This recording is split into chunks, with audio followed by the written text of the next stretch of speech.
श्री शिवाय नमस्तुभ्यम। कैसे हैं आप सभी। बैसाख का पावन पवित्र महीना चल रहा है। पिछले साल गुरुजी की कथा हुई थी बैसाख से महापुराण कथा। उसमें गुरुजी ने कई सारे उपाय बतलाए थे। साथ ही गुरुजी ने यह भी बतलाया था कि मात्र एक वस्तु का दान अगर इस महीने जो व्यक्ति कर देता है वो नारी कभी विधवा नहीं होती, उसके जीवन में रोग कभी नहीं आते, उसके जीवन में संकट कभी नहीं आते और वह जो है आरोग्यता प्राप्त करती है। महिला हो या पुरुष सभी को यह कार्य करना है अपने भाग्य की रेखाओं को प्रबल करने के लिए। यह महीना अपने आप में अद्भुत है और खूब सारे दिन है। अभी पूरे महीने में कभी भी आप जो है बैसाख महीने में कर सकते हैं। तो आप सभी जानते होंगे यह महीना त्रिदेवों को समर्पित है।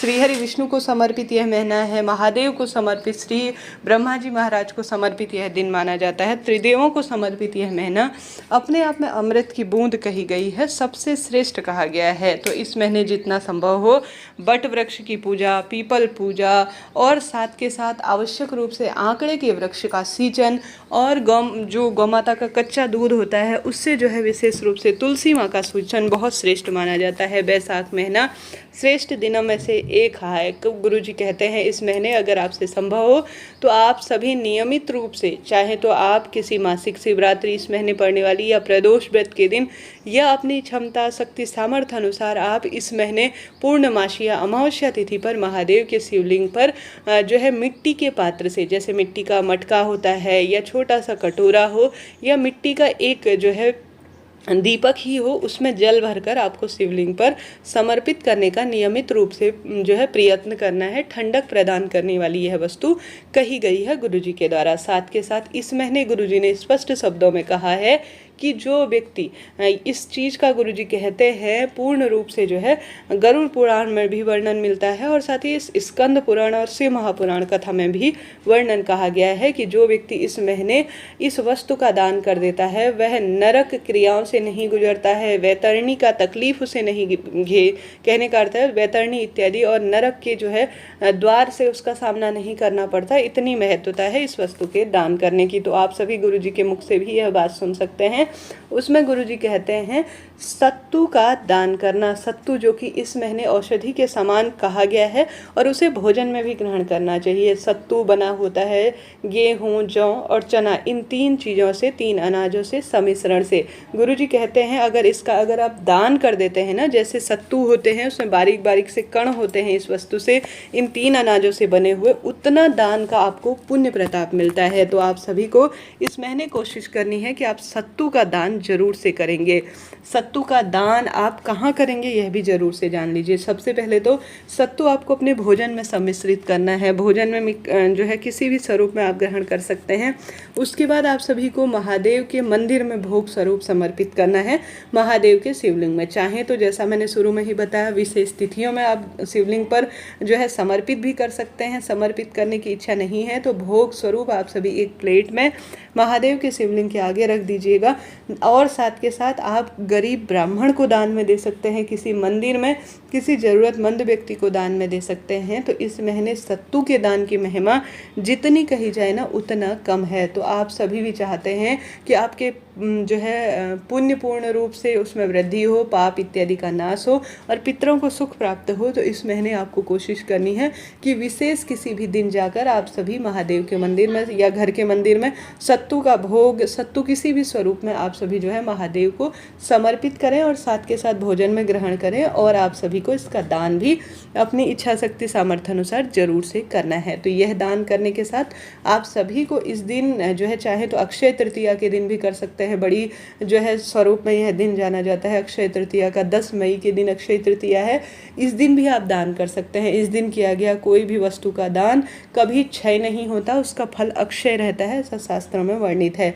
तो आप सभी को इस दिन जो है कोशिश करनी है, किसी भी दिन आप जरूर से सत्तू का दान करें। साथ के साथ इस महीने मटके में पानी भरकर, अर्थात बड़े मटके में नहीं कर सकते, छोटे स्वरूप में मटके का प्रबंध करें मिट्टी का और उसमें शुद्ध पीने लायक जल भरकर किसी मंदिर में आप दान कर आते हैं या चिड़िया, कबूतर या वन्य जीव जंतु के लिए रख देते हैं तो यह सबसे महादान के स्वरूप में कहा गया है। गुरुजी द्वारा तो सबसे पहला दान जो सत्तू का कहा गया है वह सबसे बड़ा है और शास्त्रों में जो वर्णित है वह है जल का दान, क्योंकि गर्मियाँ इस महीने चरम सीमा पर रहती हैं। आप जानते होंगे इस महीने अगर जल का दान जो व्यक्ति कर लेता है वह अपने पूर्वजों को तारण कर देता है और अपने लिए 7 जन्मों के लिए जल का प्रबंध कर सकता है। तो आप प्याऊ इत्यादि कहीं पर पानी की व्यवस्था करवा सकते हैं। किसी मंदिर के बाहर चलते फिरते लोगों को आपने यह कार्य करते हुए देखा होगा। आप अपने घर पर आने वाले कोई भी जो है मांगने वाले व्यक्ति हैं तो उनके लिए पानी की नियमित रूप से उन्हें व्यवस्था करवा सकते हैं। अन्न का दान तो जितना कहा जाए इस महीने उतना कम है। इस महीने किए गए कोई भी कार्य जो है, जैसे कार्तिक माह हो गया और साथ के साथ कार्तिक के साथ माघ महीना हो गया और बैसाख का महीना, यह 3 महीने साल में ऐसे जाने जाते हैं जो कि अपने आप में दान पुण्य के लिए श्रेष्ठ कहे गए हैं। तो आप सभी को इस महीने कोशिश करनी है कि इन चीज़ों का दान करें। साथ के साथ हमेशा ही शास्त्रों में यह भी लिखा गया है कि घी का दान करने से आरोग्यता बढ़ती है, अर्थात रोगों का नाश होता है। इस महीने आप गेहूं का दान कर सकते हैं, तिल का दान कर सकते हैं, हवन इत्यादि में कार्य में आते हैं। गेहूं चावल का दान कर सकते हैं जो कि चंद्रमा से संबंध रखता है। शनि राहु संबंधी परेशानी का दान करने के लिए अर्थात मुक्ति पाने के लिए आप जौ का दान कर सकते हैं। जौ हालांकि उसमें आ ही जाता है सत्तू में, तो वह एक ही समान हो गया। गेहूं जो है सूर्य देवता से संबंध रखते हैं, तो इन चीज़ों का दान अपने आप में अद्भुत कहा गया है। आप सभी इस महीने दान करना चाहते हैं तो बेलपत्र का वृक्ष लगाएं अपने घर पर या घर से बाहर, और उसका अपने बच्चे के समान पालन पोषण करते हैं ना, तो निश्चित ही आपके सब कष्ट करते हैं, दुख दरिद्रता का नाश होता है। इस महीने जितना जो है दान किया जाए, भले ही दीपक का दान हो, पीपल वृक्ष की जड़ में आप सभी दीपक लगा सकते हैं। गोल बत्ती का जो है यहाँ पर श्रीहरि विष्णु का स्मरण करते हुए दीपक लगाया जाता है। साथ के साथ आप सभी को आवश्यक रूप से इस स्थान पर विशेष तौर पर जो है सिंचन करना चाहिए। बट वृक्ष, बड़ वृक्ष और साथ ही तुलसी माँ, आंवला वृक्ष, बेलपत्र, इन वृक्षों में जल चढ़ाने की महत्वता सबसे अधिक कही गई है।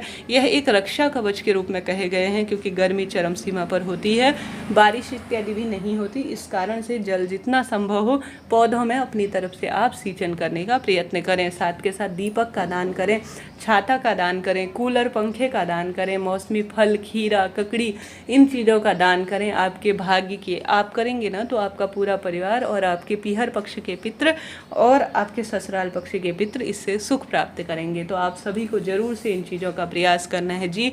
यह कोई कही गई चीज़ें नहीं हैं, कहीं सुनी नहीं है, इनका शास्त्रों में वर्णन है।